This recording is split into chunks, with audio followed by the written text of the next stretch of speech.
沈念，你别给脸不要脸！一道极不耐烦的男声将我从地狱般的记忆中拽回。我猛地抬头，对上一双熟悉的、淬着寒冰的眸子。他英俊的脸上写满了对我这个未婚妻的厌恶和鄙夷。周围是衣香鬓影的宾客，他们交头接耳。沈家都破产了，他怎么还敢死缠着副总啊？哼，可不是嘛！要不是当年沈老爷子对傅家有恩，他哪搭得上傅家？这些议论像无数根钢针，扎得我浑身发抖。我回来了。重生回到了3年前，就是今天，我被他当众羞辱，捡起了地上的戒指，像条狗一样讨好他，然后被他吸干气运，家破人亡。傅斯年见我迟迟不动，眼中的不耐烦愈发浓重，他弯腰，像是碰什么脏东西一样，用2根手指捏起那枚钻戒，直接丢到我脚边。戴上，别耽误我的时间。他的语气仿佛在施舍一个乞丐，我的拳头瞬间攥紧，前世那种深入骨髓的无力感和绝望再次涌上心头。不，我不能重蹈覆辙。就在我咬紧牙关，准备挺直脊梁拒绝他时，脑中那个冰冷的机械音再次响起。叮，气运系统激活，检测到宿主正处于天煞孤星强气运掠夺范围内。紧急提示，检测到附近50米内有紫微星命格，气运值 max， 贵不可言，建议立刻更换绑定对象。我心头一震，紫微星系统指引已开启，请跟随箭头寻找。一个淡金色的虚拟箭头瞬间出现在我的视野中，我猛地转头，顺着箭头的方向看去，宴会厅最不起眼的角落里，一个男人安静地坐在那里。他穿着一身熨贴的黑色西装，身形清瘦，皮肤是常年不见光的冷白色。傅云舟，傅斯年那个被傅家排挤、体弱多病，据说活不过30岁的小叔，可前世这个看似毫无存在感的男人，在我死后，竟会为了我这个仅有几面之缘的侄媳，雷霆出手，将不可一世的傅斯年斗得身败名裂，让我大仇得报。最后他也因耗尽心血郁郁而终。傅斯年见我不仅不捡戒指，反而东张西望，脸色彻底沉了下来，上前一步，居高临下的命令道：沈念，我的耐心是有限的。我收回目光，强行压下心中翻涌的情绪，缓缓弯腰，在所有人看好戏的目光中，捡起了地上那枚闪亮的钻戒。傅斯年的嘴角勾起一抹预料之中的讥讽，然而下一秒，我并没有将戒指戴在自己手上，而是握紧戒指，转身一步一步，在众人惊愕的目光中，径直走向了角落里的傅云舟。傅云舟似乎察觉到了什么，抬起头，那双清冷如古井的眸子看向我，带着一丝不易察觉的疑惑。我在他面前站定，将手中的戒指递到他眼前，一字一句清晰地说道：傅先生，你也是傅家人，这戒指你戴着更合适。我们结婚吧。话音落下，全场死寂。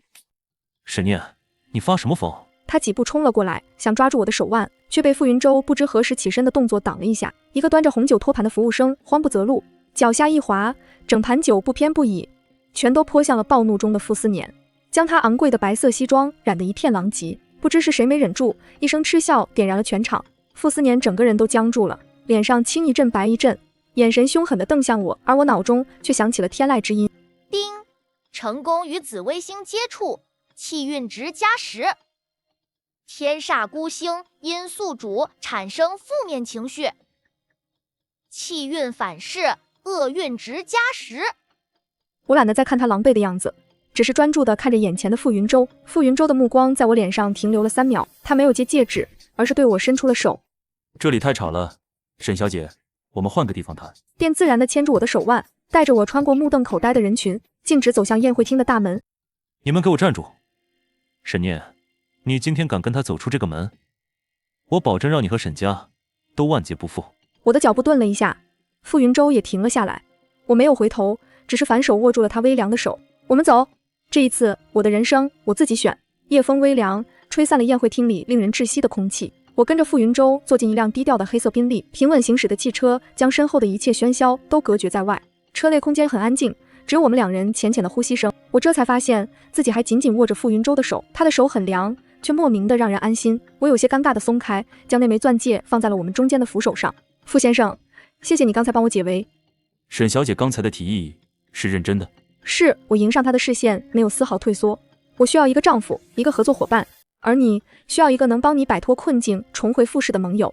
傅云舟握着方向盘的手指微不可察地动了一下，车内的气氛瞬间变得有些微妙。就在这时，我的手机疯狂地响了起来，侧耳的铃声打破了这份宁静。是公司副总打来的，我心里咯噔一下，有种不好的预感。沈总不好了，刚刚我们最大的合作方李总那边突然打来电话，说要单方面终止和我们所有的合作。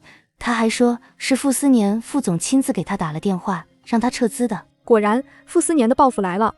沈总，李总一撤，我们的资金链立刻就断了，公司不出3天就得申请破产清算了。我握着手机的手指倏然收紧，脸色发白。面对公司即将倒闭的绝境，我依旧感到一阵无力。警告：天煞孤星正在对你进行气运打压，你的公司气运值正在急速下降。我知道了。我挂断电话，疲惫地靠在椅背上。后悔了？不后悔，我摇摇头，只是没想到他会这么狠。他一直如此。车子缓缓驶入一处僻静的中式庭院。刚下车，我的手机再次响起，是一个陌生的国际号码。我本能地以为是骚扰电话，想直接挂断。叮，紫微星气运开始影响，检测到天降财运。我心中一动，按下了接听键。电话那头传来一道优雅流利的法语：我是卢恩迪密欧的首席执行官皮埃尔，独家战略合作协议，预付款1亿欧元。轰！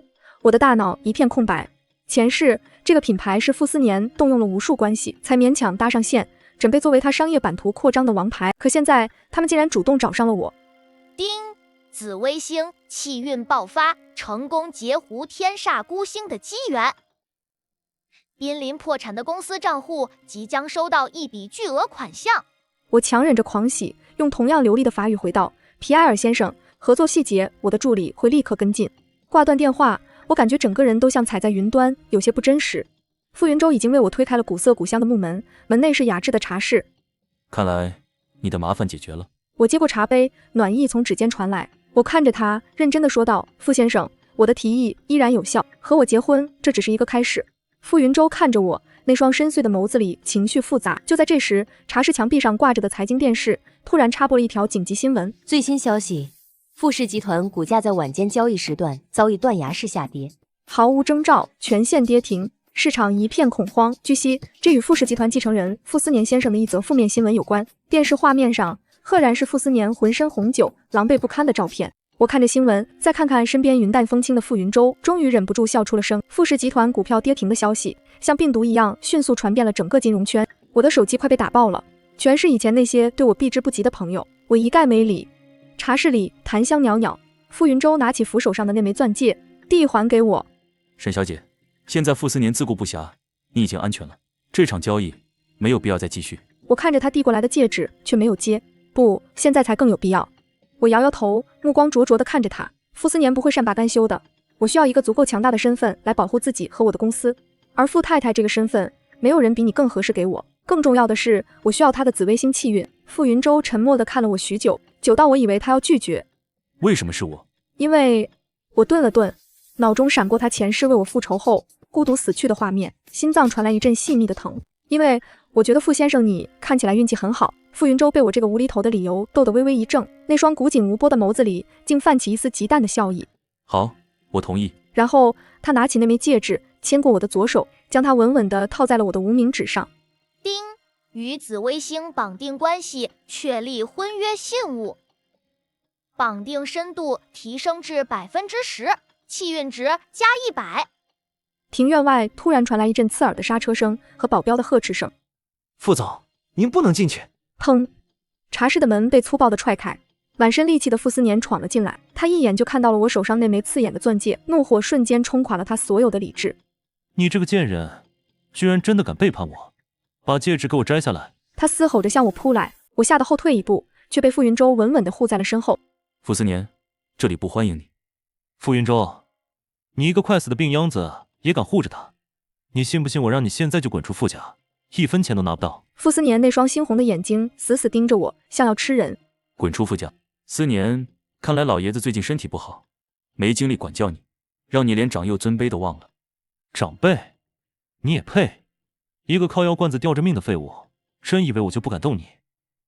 沈念，别以为傍上这个短命鬼就能翻身，就算你拿到了法国人的订单又怎样？整个江城的原材料供应链都握在我手里，只要我一句话，我看哪家工厂敢给你供货。我的心猛地一沉，沈家破产后，之前的供应链早已断裂。如果他真的封锁原材料，光是违约金就能让我把牢底坐穿。警告：天煞孤星对宿主进行商路封锁。傅斯年捕捉到了我眼中的慌乱，他脸上露出了残忍的快意。怕了，现在跪下来求我把戒指扔了，我也许还能大发慈悲，放沈家一条生路。他阴森地扫了一眼傅云舟，让你看着这个病秧子被赶出傅家。愤怒像火焰一样烧电我的全身。前世他就是这样一次次用家人威胁我。一只修长微凉的大手突然握住了我的手。傅云舟缓缓站起身，他原本清瘦病弱的气场陡然一变。他没有看傅斯年，而是侧头看向我，声音温润，却带着某种安抚人心的力量，里面没有一丝慌乱，只有如深海般的沉静。鬼使神差的，我点了点头。傅云舟笑了，那笑容极浅。他转过身，并没有和傅斯年争辩，当着他的面拿出了手机，拨通了一个号码。通知董事会，明天上午9点召开紧急会议。傅云舟淡漠的目光扫过傅斯年僵硬的脸。我要看到所有的违规证据。傅云舟，你装什么蒜？你一个手里没实权的闲人，还想查我的账？傅云舟挂断电话，将我护在身后。你可以试试，把傅总请出去，别脏了这里的地。几个身材魁梧的黑衣保镖立刻冲了进来。你们敢？我是傅斯年，我是傅家未来的家主。被拖出门的那一刻，傅斯年还在疯狂咆哮。沈念，你会后悔的，我要让你身败名裂。能被重重关上，世界终于清静了。我有些担忧地看向傅云舟，我看到他脸色苍白了几分，似乎动了真气。叮，检测到紫微星命格受损。我下意识地反握住他的手，一股暖流顺着掌心传递过去。傅先生，你的身体……我脑海中那冰冷的机械音再次响起，伴随着一行淡金色的说明文字浮现在眼前。紫微星命格贵不可言，气运如烈火烹油。宿主作为气运中转容器，可通过肢体接触并转化为温和的生机，反哺双方。此技能既能修补宿主被掠夺的气运漏洞，又能疏导紫微星淤积的命理重压，延年益寿。原来如此，怪不得前世傅云舟会英年早逝，原来是因为气运太盛，过犹不及，身体根本承载不住这泼天的富贵。我看着傅云舟原本苍白的脸色，在我的触碰下，竟真的隐隐泛起了一丝红润，心中大定。傅云舟感受到掌心的温度，微微一怔，随即反手握紧了我，低声道：无妨，既然答应了做你的丈夫，总得替你撑起这把伞。他看着窗外漆黑的夜色，眼中闪过一丝厉芒。至于明天的风雨，别怕，有我在。然而傅斯年的报复比我想象中来得更快更猛烈。第二天一早，我是被疯狂震动的手机吵醒的。刚一打开微博，铺天盖地的谩骂和热搜差点让我的手机死机。沈家破产千金勾引未婚夫小叔，景浩豪门丑闻，沈念背信弃义，副总惨遭绿帽。原来他是这种人。有我在订婚宴上走向傅云舟的画面，也有昨晚我和傅云舟同坐一辆车回别墅的画面，甚至还有角度刁钻的偷拍，看起来就像我在车里主动向傅云舟献吻。配文更是极尽恶毒之能事，将我描述成一个为了钱财不择手段的拜金女。太不要脸了！沈家怎么养出这种女儿？听说傅总对她一往情深，他居然这么对她。那个小叔也不是什么好东西，这就是乱伦啊！评论区里无数水军带节奏，将我和傅云舟骂得狗血淋头。与此同时，公司的电话也被打爆了。沈总，不好了，刚才又有3家原材料供应商发来解约函，那个法国品牌 Lundimio 的代表发来邮件，要求暂停签约流程，等待调查。我握着手机的手指节泛白，这就是傅斯年的手段，利用舆论毁掉我的名声，利用权势切断我的后路，让我在商业上寸步难行。警告：天煞孤星气运压制达到顶峰，宿主声望值跌至负数，厄运即将降临。叮咚，手机弹出一条微信，是傅斯年发来的，只有一张图片，是一份拟好的收购合同，他要用1块钱收购我父亲留下的心血，还有我公开向他道歉，承认自己出轨。下面附着一句话：沈念，求我，否则你就等着给沈氏收尸吧。我死死盯着屏幕，指甲几乎陷进肉里，前世那种窒息的绝望感再次袭来。我深吸一口气，没有回复，而是换上一身利落的职业装，推开了房门。客厅里，傅云舟正坐在沙发上，听到动静，他抬起头，摘下金丝边眼镜，露出一双清明锐利的眼睛。醒了？你也看到新闻了？我走过去，傅云舟合上电脑，指了指茶几上的早餐。先吃饭，吃饱了才有力气去打仗。我吃不下，傅斯年他在逼我。我知道。傅云舟打断了我，他站起身，走到我面前，替我理了理微乱的领口。沈念，记住昨晚我说的话。你是我的妻子，我不会让任何人欺负你。他拿出一份文件递给我，我疑惑地接过，翻开一看，瞳孔瞬间放大。这是一份股权转让协议书的复印件，以及傅斯年私自从公司账户挪用公款。以及他在海外私设空壳公司洗钱的铁证。爷爷身体不好，一直是我在代管家族信托。傅斯年以为我身体不好就不管事，这2年他在公司做的手脚，真以为能瞒天过海。我震惊地看着眼前这个男人，怪不得前世他能那般雷厉风行地扳倒傅斯年，帮我报仇。10点钟，傅斯年要在傅氏大楼召开记者发布会，名为澄清，实为要把我们钉死在耻辱柱上。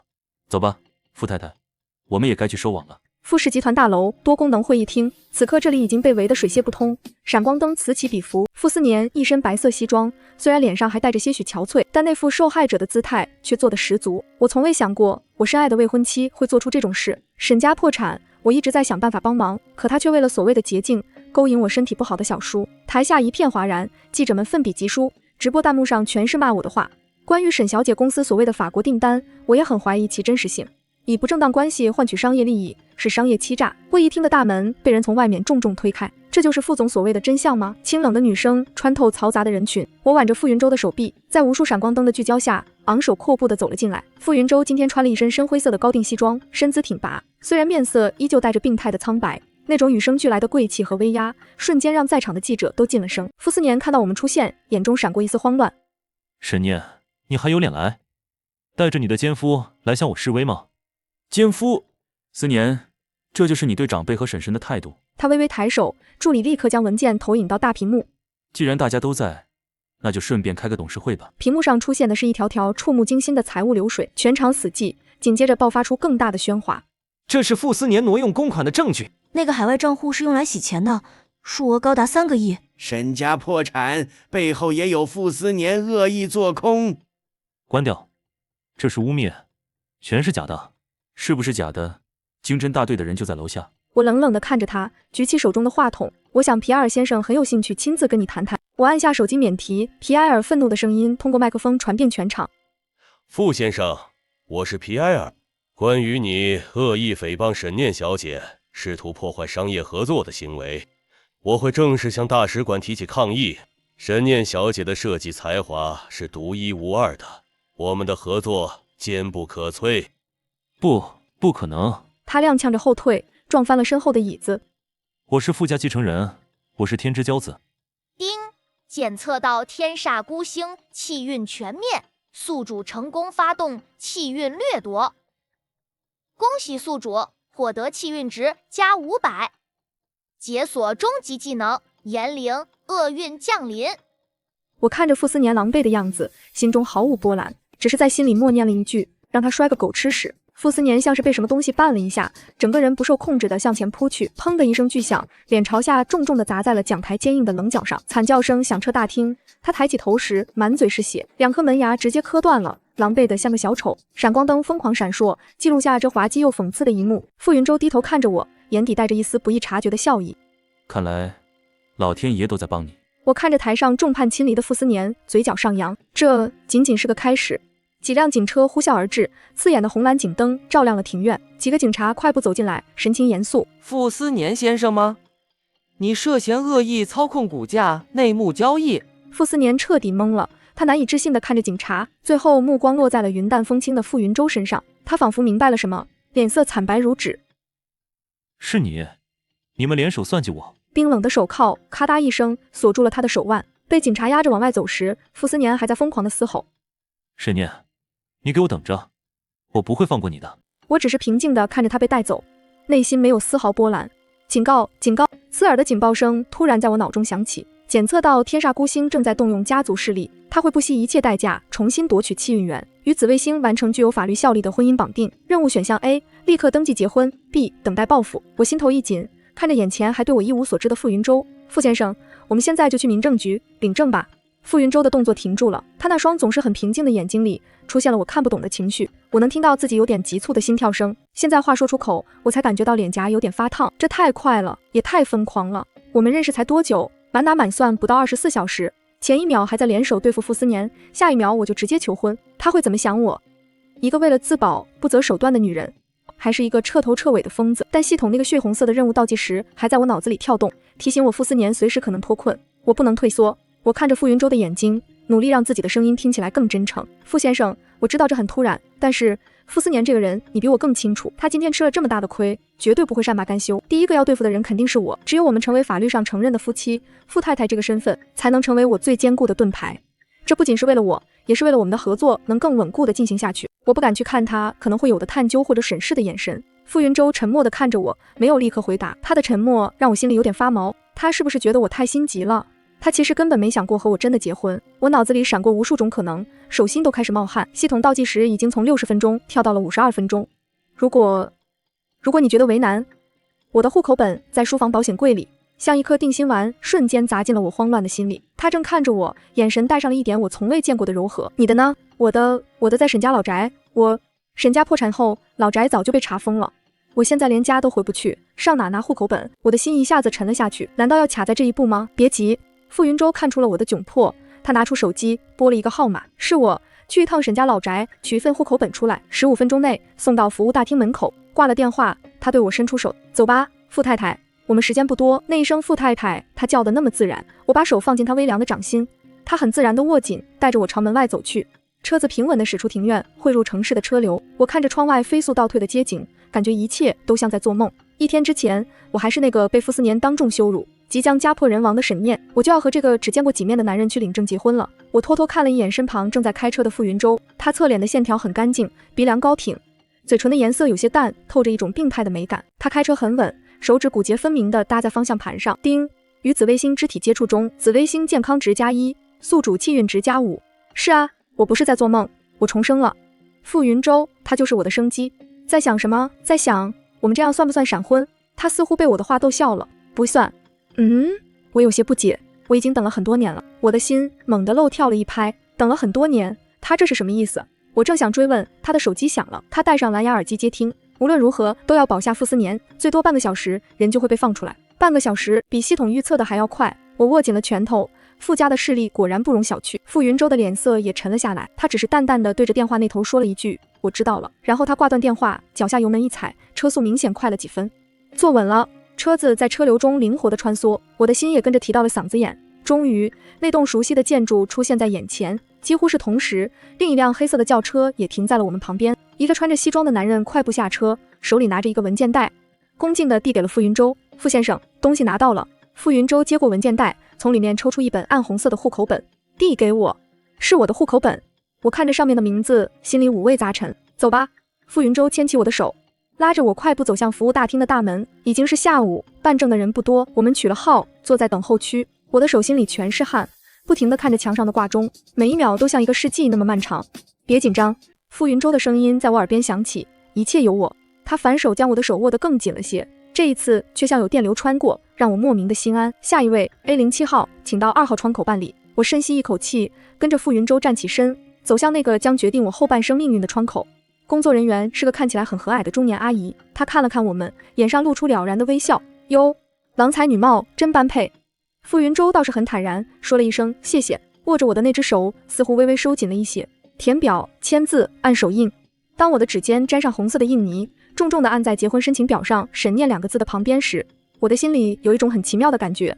前世我做梦都想和傅斯年完成这个仪式，可直到死我都没能等到。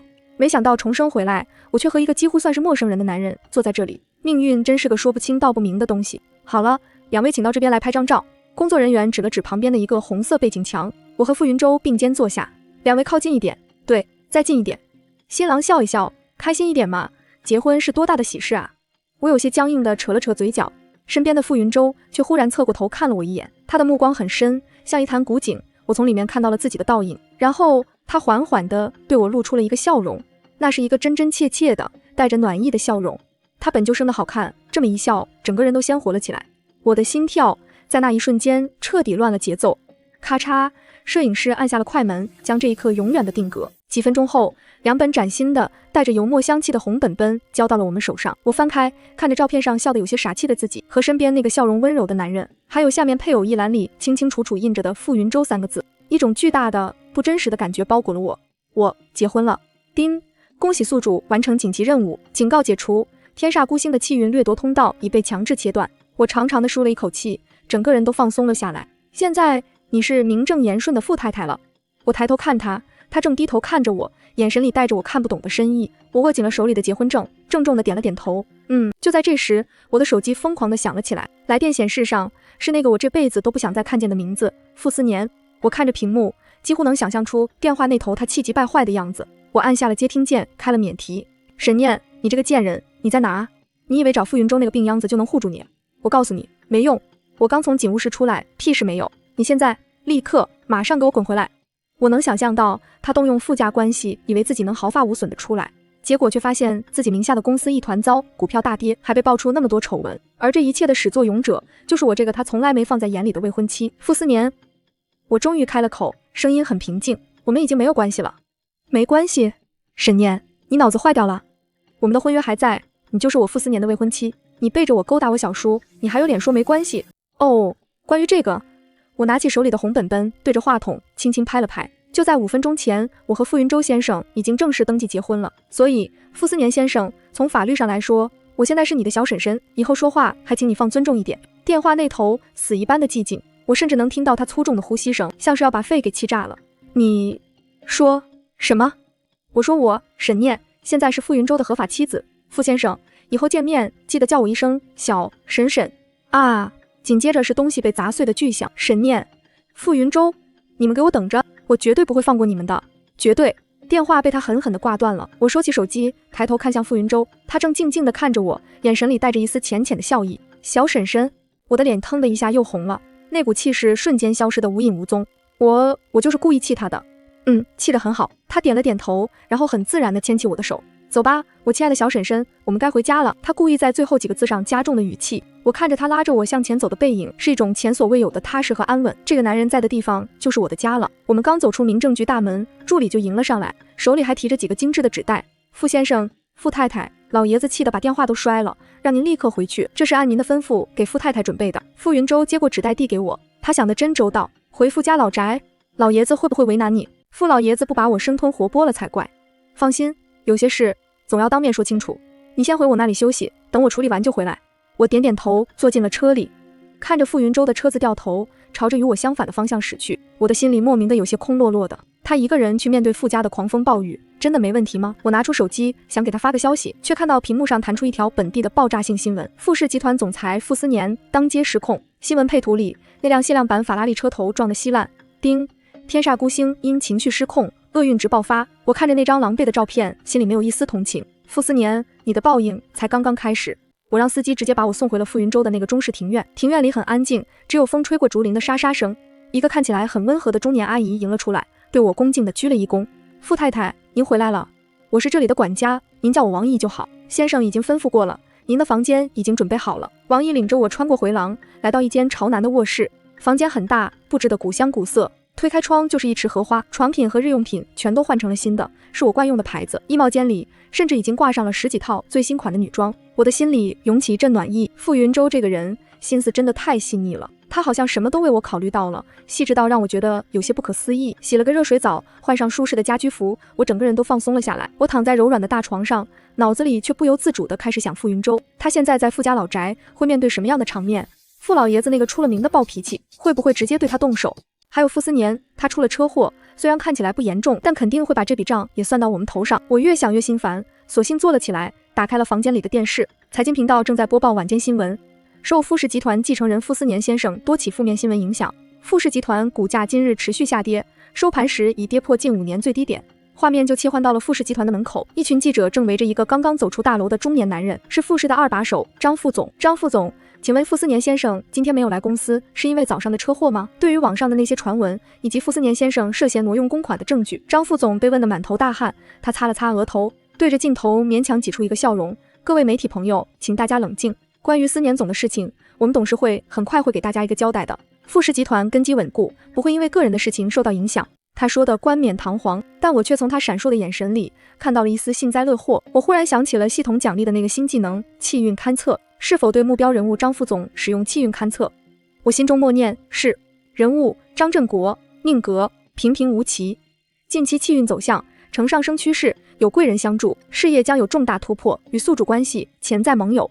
有意思，傅斯年出事，他的气运反而在上升。看来这位张副总也不是个省油的灯，恐怕早就对傅斯年的位置觊觎已久了。我关掉电视，心里有了一个模糊的计划。傅云舟要在傅家站稳脚跟，要在董事会里对抗傅斯年，光靠他一个人是不够的，他需要盟友。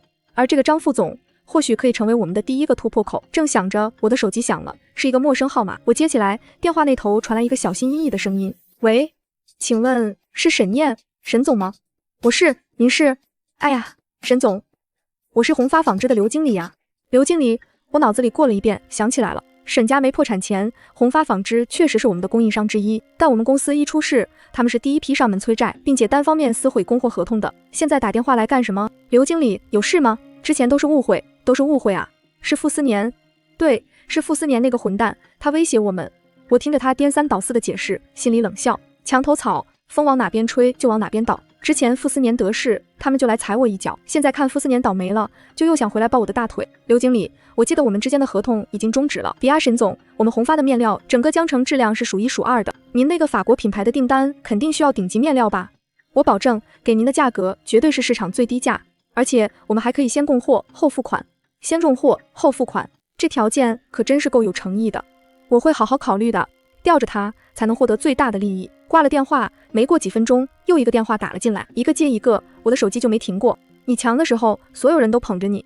庭院外传来汽车引擎的声音，是傅云舟回来了。我心里一喜，连忙跑下楼。他刚从玄关走进来，身上还带着外面的寒气，他的脸色看起来有些疲惫，嘴唇的颜色比早上更淡了些。你回来了。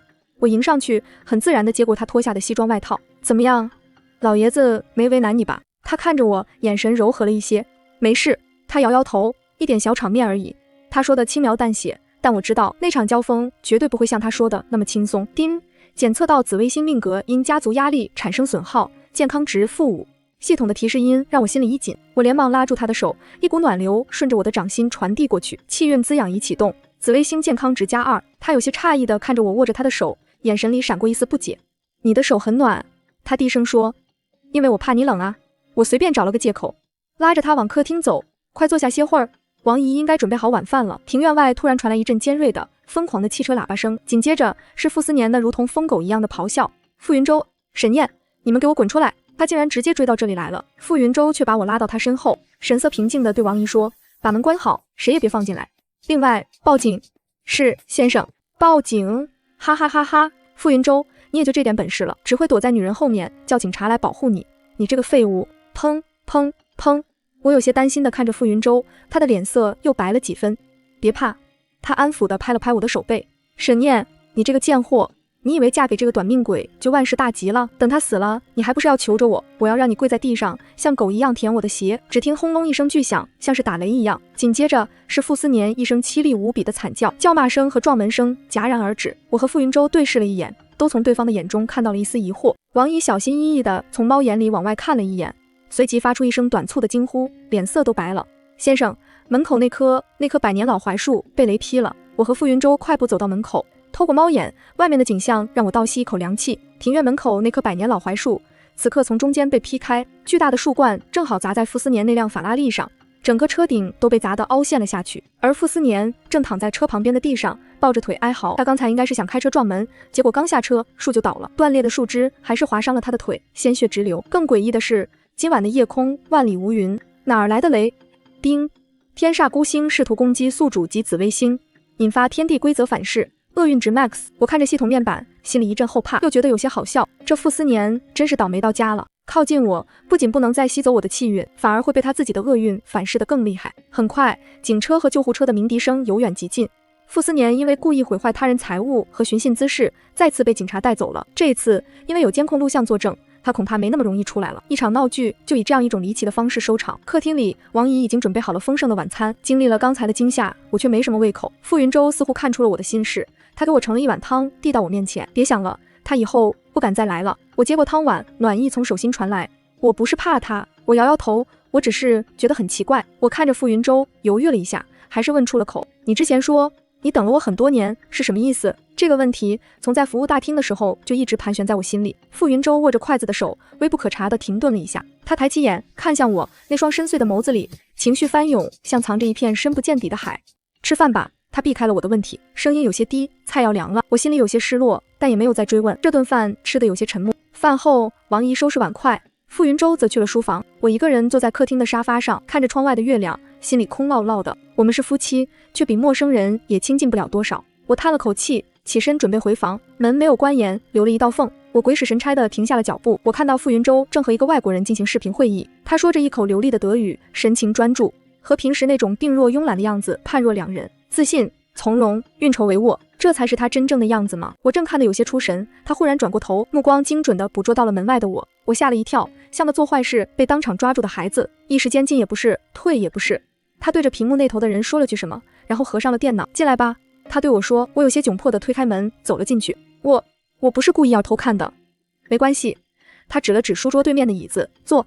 他的书房很大，一整面墙都是书架，空气中弥漫着一股淡淡的墨香和檀香。我的目光被书桌上摆着的一个相框吸引了，那是一个很旧的相框，看起来有些年头了。照片上是一个小女孩，笑得一脸灿烂，而那个小女孩分明就是小时候的我。我的大脑嗡的一声，一片空白。这张照片是我8岁生日时在沈家老宅拍的，我记得很清楚，因为那天我换牙，笑起来缺了一颗门牙，还被哥哥嘲笑了很久。这张照片我只给过一个人，那是在一个夏天的午后，我偷偷跑到后山玩，不小心从树上摔了下来，扭伤了脚。是一个看起来比我大几岁的少年救了我。那个少年长得很好看，但是脸色很苍白，一直在咳嗽，好像身体很不好。他背着我走了很远的山路，把我送回了家。我为了感谢他，就把我最喜欢的一张照片，连带着我偷偷藏起来的一颗大白兔奶糖一起送给了他。从那以后，我再也没有见过那个少年。可现在，这张照片为什么会出现在傅云舟的书桌上？我猛地抬头，看向傅云舟，声音都在发抖。你……傅云舟看着我震惊的样子，眼神里流露出一丝我从未见过的近乎脆弱的温柔。他没有说话，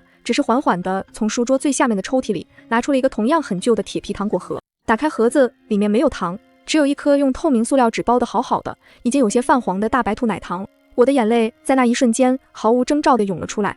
原来是他，原来我们那么早就见过了。原来他不是不回答我的问题，他只是用这种方式给了我一个迟到了10几年的答案。他真的等了我很多年。那一晚我失眠了，脑子里反反复复都是那张泛黄的照片和那颗被珍藏了10几年的大白兔奶糖。原来在我不知道的岁月里，有个人一直这样默默地记着我，念着我。前世我死后，他为我报仇，斗垮傅斯年，最后耗尽心血而死。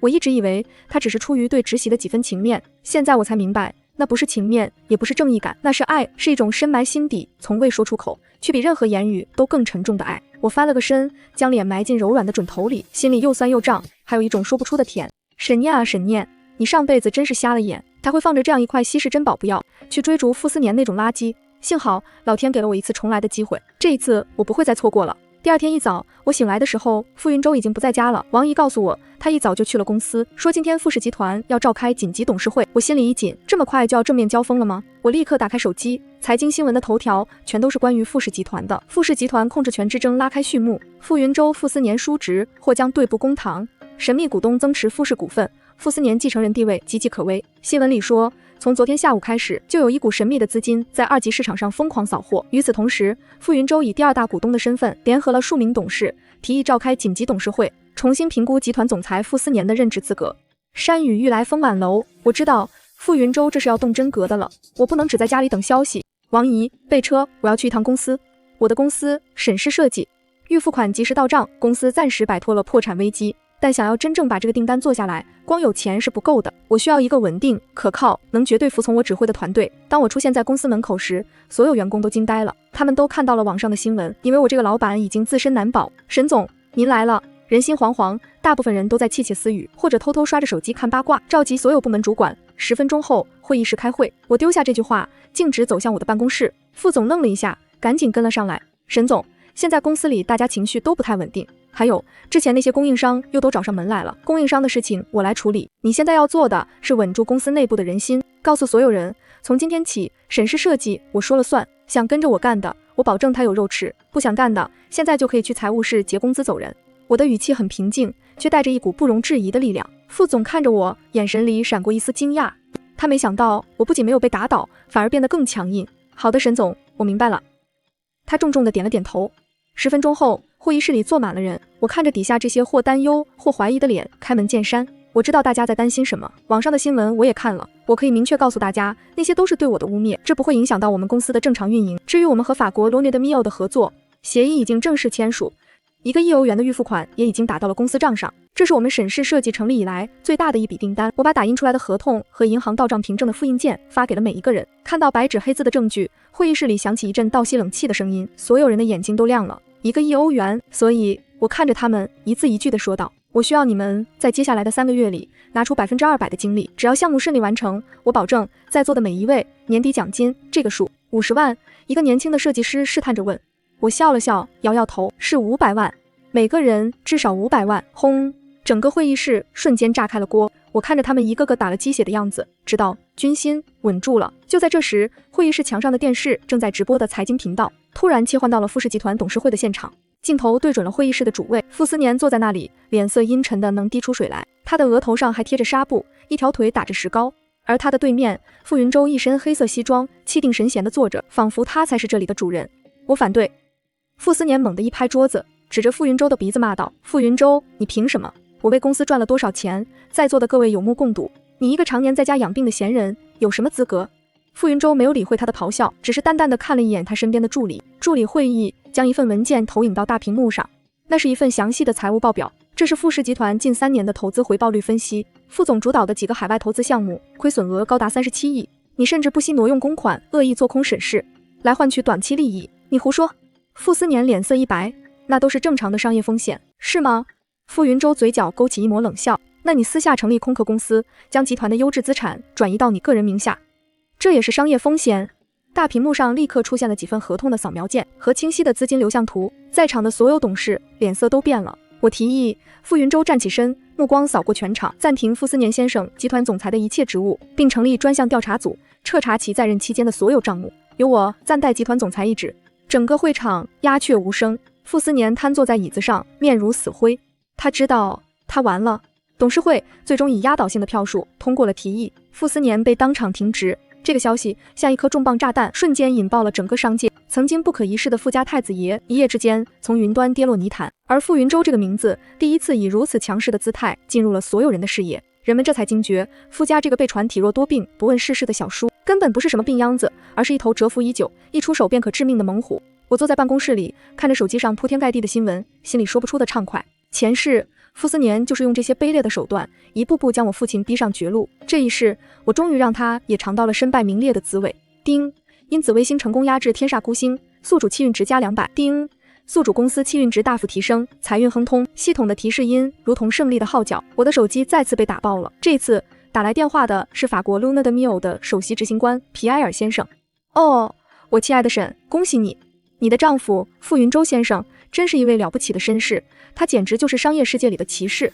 能与你们这样优秀的人合作是我们的荣幸。为了庆祝我们的合作，也为了表达对傅先生的敬意，我们董事会决定追加20%的预付款，并且我们希望能在下个月邀请您和傅先生一同前往巴黎。我知道这都是因为傅云舟。挂了电话，我看着窗外明媚的阳光，感觉自己的未来也一片光明。而另一边的傅斯年日子就没那么好过了。被停职后，他名下的所有银行卡、信用卡全被冻结。他之前那些称兄道弟的朋友，现在对他避之不及，连电话都不接。他想回傅家老宅，却被门口的保安拦住，说没有老爷子的允许，任何人不得入内。他开着那辆被砸得半废的法拉利，像个丧家之犬一样在街上游荡。他因为车身严重受损，还强行上路，被交警拦下。他去银行取钱， ATM 机系统故障，卡被吞了。他想找个酒店住下，结果所有酒店都说客房已满，他只能灰溜溜地住进了一家连空调都没有的廉价小旅馆。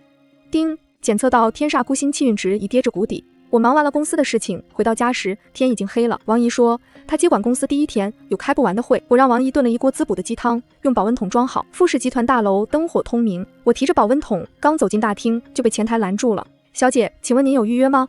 我找傅云舟，请问您是？我顿了顿，说出了那个让我还有些陌生的身份，我是他的妻子。前台小姐愣了一下，随即用一种怀疑的眼神上下打量着我，大概是网上的新闻闹得太大，她把我当成了那种想攀高枝的女人。不好意思，傅总正在开会，不见客。我有些无奈，正准备给傅云舟打电话，一个熟悉的身影从电梯里走了出来。傅太太。张远看到我，一脸惊喜，他快步走过来，恭敬地对我躬身。前台小姐看到这一幕，脸都白了，连忙站起来道歉，对不起，傅太太，我不知道是您。没关系，我摆摆手，没有跟他计较。傅总还在开会吗？我问张远。刚开完。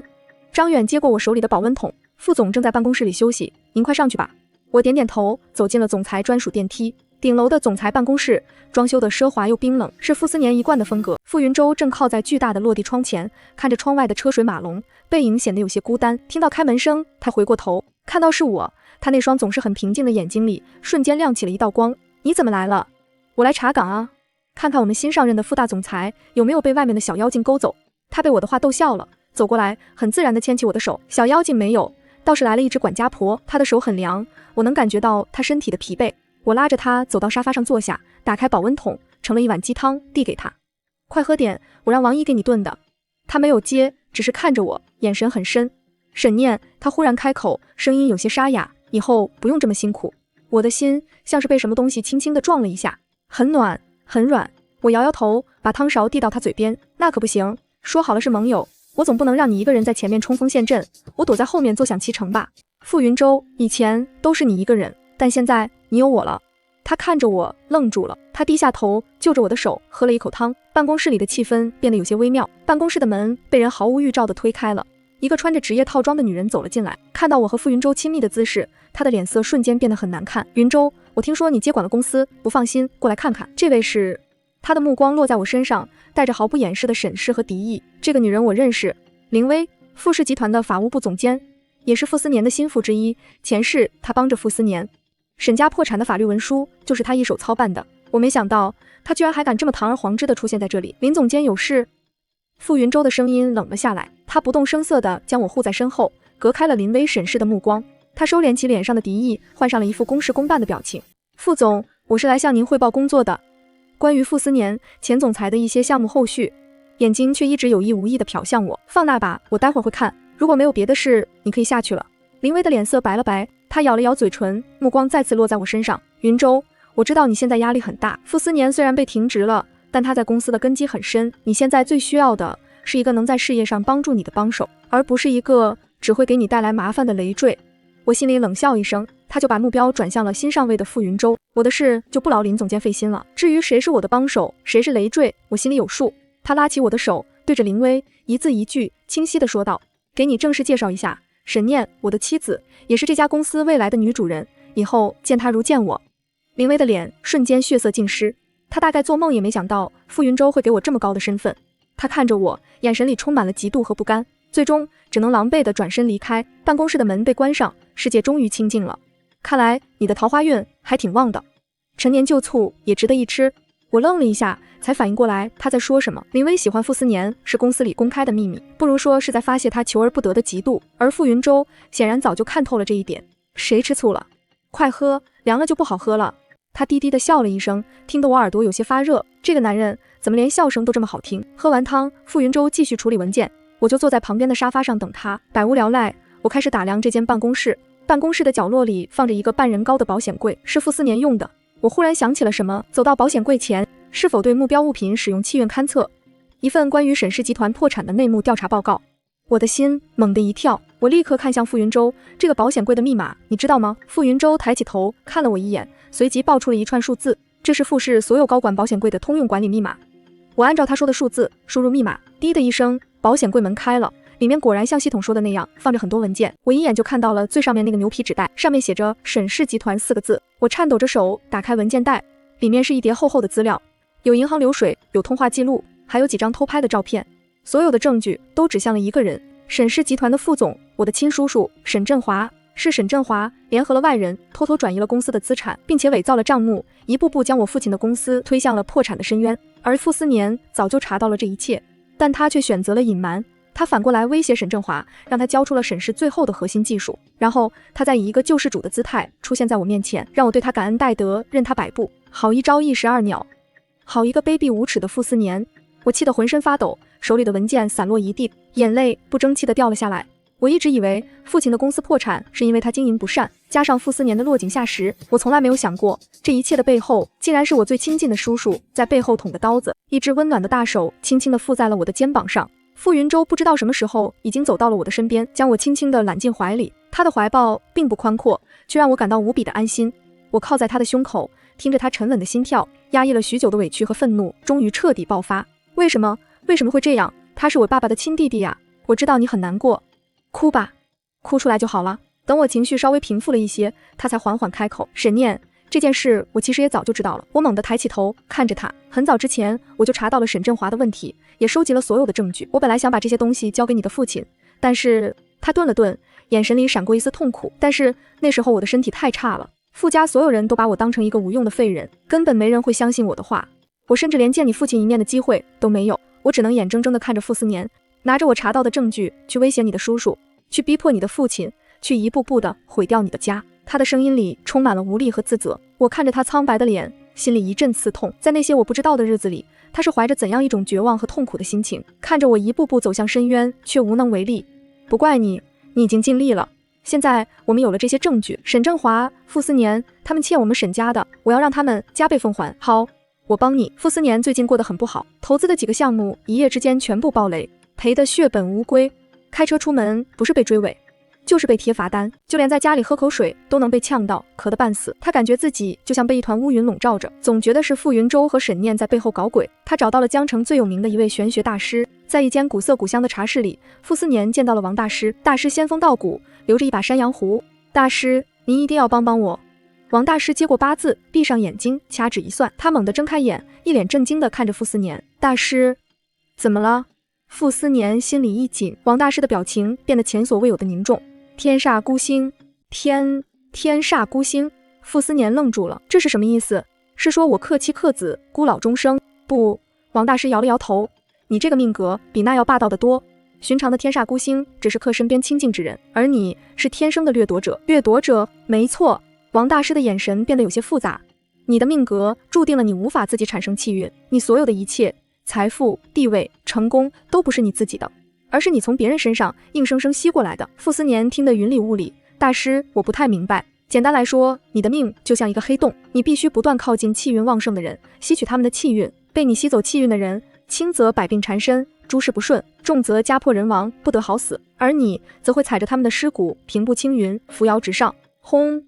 傅斯年的大脑一片空白，他想起了沈家。自从他和沈念订婚之后，他的事业确实是顺风顺水，几乎没遇到过任何挫折，而沈家却在短短3年内迅速衰败，最后落得个家破人亡的下场。难道一个可怕的念头在他心里疯狂滋生？那我最近为什么会这么倒霉？他颤抖着声音问道。因为王大师看着他，一针见血地指出，你最大的那个气运源被人抢走了。气运源就是你之前的那个未婚妻沈念小姐。那位沈小姐是100年难得一遇的旺夫命格，气运鼎盛，贵不可言。她就像一个巨大的人形宝库，你靠近她就能源源不断地从她身上获取好运。可以说，你之前所有的成功都是建立在掠夺她的气运之上。可是现在，王大师的眼神里带上了一丝怜悯，你亲手把她推开了，她嫁给了别人，你的气运掠夺通道被彻底切断，没有了她的气运滋养，你的黑洞命格就开始反噬自身。你失去的不仅仅是好运，还有你从他身上吸来的所有的一切。傅斯年瘫坐在椅子上，面如死灰。他终于明白了，为什么自从他和沈念决裂之后，他就开始厄运缠身。为什么傅云舟那个半死不活的病秧子，一跟沈念结婚就跟换了个人似的，还能在商场上把他杀得片甲不留。原来这一切都是他自己造成的，是他亲手毁掉了自己最大的靠山，亲手将那个能带给他无尽好运的女人推到了自己的对立面。大师，他像是抓住了最后一根救命稻草，扑通一声跪在了王大师面前。大师，你一定要救救我，我不能没有他，我要怎么做才能把他的气运抢回来？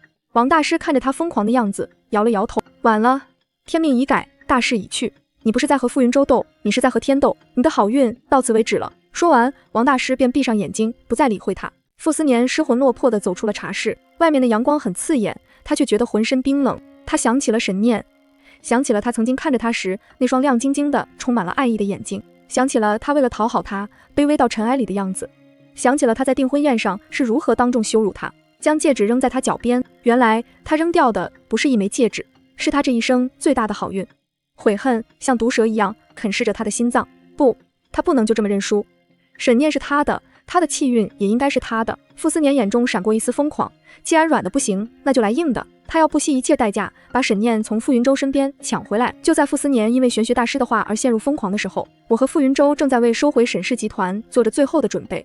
有了傅斯年保险柜里的那份内幕报告，再加上傅云舟动用关系收集到的其他证据，我们已经完全掌握了沈振华侵吞公司财产、恶意掏空公司的全部罪证。一张无形的大网已经悄然张开。明天上午9点，沈氏集团将召开临时股东大会。傅云舟坐在我对面，将一份文件递给我。我已经联合了公司的其他几位小股东，再加上我手上持有的股份，我们一共有42%的投票权。只要在明天的股东大会上，我们能拿到超过半数的支持，就可以罢免沈振华的董事长职务，将他彻底踢出公司。我看着文件上清晰的股权结构分析，心里充满了底气。傅云舟做事向来滴水不漏，剩下的那部分有理股份，你有把握吗？问题不大。傅云舟的指尖在桌面上轻轻敲击着，我已经让人去接触了。沈振华这2年为了中饱私囊，得罪了不少人，墙倒众人推，这个道理他们都懂。我点点头，心里的一块大石头终于落了地。谢谢你，云舟。如果没有他，光靠我一个人根本不可能做到这一切。我们是夫妻，你的事就是我的事。他的话像一股暖流淌过我的心田。我看着他清瘦的侧脸，在灯光下显得格外柔和，脸色不再那么苍白，嘴唇也有了血色，甚至偶尔我还能看到他去做一些康复性的锻炼。他不再是那个需要靠药罐子吊着命的病秧子，他正在一点点的变回那个本该光芒万丈的傅云舟。丁，紫微星健康值已恢复至60%，宿主气运滋养技能升级。我能感觉到自己的身体也比以前好了很多，不再像前世那样总是手脚冰凉，精神不济。这大概就是系统说的良性循环。我们正在互相成就，成为更好的彼此。第2天，沈氏集团临时股东大会，我和傅云舟并肩走进会议室的时候，所有人的目光都齐刷刷地投了过来。沈振华坐在主位上，看到我，脸色瞬间变得很难看。沈念，你来这里干什么？不是你一个小丫头片子该来的地方。他显然还不知道我已经不再是那个任他拿捏的侄女了。我没有理他，径直走到他旁边的空位上坐下。傅云舟则坐在了我的身边。沈振华先生，自我介绍一下，傅云舟，目前持有沈氏集团15%的股份，同时我也是沈念的合法丈夫。他名下的所有股份现在由我代为管理，所以我们夫妻2人今天坐在这里，合情合理也合法。他话音一落，整个会议室一片哗然，沈振华的脸瞬间涨成了猪肝色。你们好了，闲话少说。我敲了敲桌子，将所有人的注意力吸引过来。今天召集大家来，只为一件事。我将一份份打印好的文件发给了在场的每一个股东。这是沈振华董事长在任期间侵吞公司财产、进行非法关联交易的全部证据，会有一个公正的判断。沈振华看着那些白纸黑字的证据，脸色惨白，冷汗直流。污蔑，这都是污蔑，是你们伪造的，是不是伪造的？警察和法官会给你答案。沈振华，我念在你是我的亲叔叔，给你最后一个机会，主动辞去董事长的职务，交出你非法侵占的所有财产。我可以看在爷爷的面子上，让你去坐牢，而不是直接去死。我的话像一把锋利的刀，彻底击溃了他。他瘫坐在椅子上，眼神空洞，一句话也说不出来。接下来的投票毫无悬念，沈振华被当场罢免，并且由安保人员请出了会议室，直接送交给了等候在楼下的警察。我沈念以绝对控股股东的身份，重新拿回了沈氏集团的控制权。当我站在董事长的位置上宣布这个结果的时候，台下响起了雷鸣般的掌声。我看着那些曾经动摇，现在却对我笑脸相迎的股东，我转过头看向身边的傅云舟，他正看着我，眼中是满满的毫不掩饰的骄傲和欣赏。我们相视一笑，属于我们的时代才刚刚开始。一辆黑色的面包车正悄无声息地停在了傅云舟的庭院外。车上，傅斯年看着手机，眼中布满了血丝。他从牙缝里挤出这2个名字，脸上露出了一个狰狞而疯狂的笑容。你们以为这样就赢了吗？游戏才刚刚开始，动手！记住，我要活的。放心吧，傅总，保证给您办得妥妥当当。股东大会结束后，我整个人都像是卸下了一个沉重的包袱，前所未有的轻松。父亲留下的心血，我终于亲手夺了回来。那些背叛他、伤害他的人，也得到了应有的惩罚。我特意换上了一条漂亮的裙子，化了精致的妆。镜子里的我，眉眼舒展，神采飞扬，再也不是前世那个失去所有光彩的女人，很美。她今天也穿得格外正式，一身高定西装。我们站在一起，真的很般配。走吧，我的董事长大人。我笑着将手放进他的掌心。餐厅的视野很好，可以俯瞰整个江城的夜景，璀璨的灯火像散落人间的星河。为了庆祝我们共同的胜利，也为了我们的未来，清脆的声响在安静的餐厅里回荡。这大概是我重生以来最开心也最放松的一个晚上了。我们聊了很多，从公司的未来规划到彼此小时候的趣事。我发现傅云舟并不是像他表面上看起来那么清冷，他其实很风趣，也很有见地。和他聊天是一种享受。对了，我忽然想起一件事，下个月法国 Luna 的 Mio 那边邀请我们去巴黎，当然我太太的邀约就算天塌下来也得有时间。她的话让我心里甜丝丝的。从餐厅出来，夜风微凉，傅云舟脱下自己的西装外套披在我的肩上，带着我走向停车场。旁边一辆黑色的面包车突然发动，车门哗啦一声被拉开，几个戴着口罩满脸横肉的男人从车上冲了下来，直奔我而来。我还没反应过来，就被傅云舟一把拉到了身后。你们是什么人？傅云舟将我死死地护住，厉声喝道：傅先生，我们老板只想请沈小姐过去坐坐，你最好别多管闲事。为首的男人亮出了一把闪着寒光的匕首，我的心瞬间提到了嗓子眼。是傅斯年、云舟，你快走，他们是冲着我来的。他却握紧我的手，一步不退。我说了，不会再让任何人伤害你。那几个男人看我们不配合，直接挥着匕首冲了上来。小心！我吓得尖叫出声。停车场上方的巨型广告牌固定螺丝毫无征兆的突然断裂，轰隆一声巨响，整个广告牌直直的朝着那辆面包车砸了下去。巨大的金属广告牌将整辆面包车砸成了铁饼。那几个冲向我们的男人被这突如其来的变故吓得魂飞魄散，可他们刚跑出没2步，停车场的自动消防喷头开始疯狂的喷水，冰冷的水柱劈头盖脸的浇了他们一身，脚下一滑，几个人顿时摔作一团，狼狈不堪。警笛声由远及近，一场精心策划的绑架宣告失败。警察很快就从绑匪口中问出了幕后主使。半个小时后，我们在警局再次见到了傅斯年，他手腕上戴着冰冷的手铐。他看着毫发无损的我和护着我的傅云舟，眼神里充满了不甘和疯狂。为什么会这样？丁，天煞孤星试图伤害宿主，引发终极天谴，他将永世被厄运缠身，再无翻身之日。我看着傅斯年，心里没有一丝波澜，这一切都是他咎由自取。我缓缓开口，你输了。他猛地抬起头，猩红的眼睛死死地盯着我。沈念，你这个贱人，你把我的运气还给我。我看着他歇斯底里的样子，只觉得可笑。一个穿着西装的律师匆匆赶来，在傅斯年耳边低声说了几句。傅斯年的脸色瞬间变得惨白如纸，他像是被抽走了所有的力气，整个人都瘫软了下去。他被彻底放弃了。傅斯年被警察压着从我面前走过，在与我擦肩而过的那一刻，他忽然停下脚步，用一种近乎哀求的眼神看着我。念念，他用我们曾经最亲昵时的称呼叫我。我错了，我真的错了。你回来好不好？只要你回到我身边，我什么都给你，我的命都可以给你。他的声音里带着哭腔，充满了悔恨和绝望。如果是在前世，我或许会心软，但现在我只觉得恶心。我没有说话，只是微笑着挽住了身边傅云舟的手臂，将头轻轻地靠在他的肩膀上。傅斯年的眼神瞬间暗淡了下去，变成了死一般的灰败。我看着他，一字一句清晰地说道：傅斯年，你的好运到此为止了，而我的好运才刚刚开始。最终，傅斯年因绑架未遂、恶意伤人等多项罪名，曾经的天之骄子彻底沦为了阶下囚，而我和傅云舟则成为了江城人人艳羡的神仙眷侣。他带着我一步步将傅氏和沈氏打造成了无人能及的商业帝国。他的身体在我的滋养下也彻底康复，再也不用与药为伴。我们的生活充满了阳光和欢笑。在一个阳光明媚的午后，我们坐在庭院的秋千上，就像很多年前那张老照片里的场景一样。云舟，我靠在他的怀里，轻声问：如果没有重生，没有系统，你会怎么做？他沉默了很久，然后低下头，在我的额头上印下了一个温柔的吻。我会用我的命换傅斯年下地狱。他的声音很轻，却带着一种不容置疑的坚定。我的眼眶瞬间湿润了，我抬头吻上了他的唇。傅云舟，我看着他的眼睛，认真地说道：我爱你。他愣住了，随即那双总是很平静的眸子里泛起了我从未见过的璀璨如星河的光。我也爱你。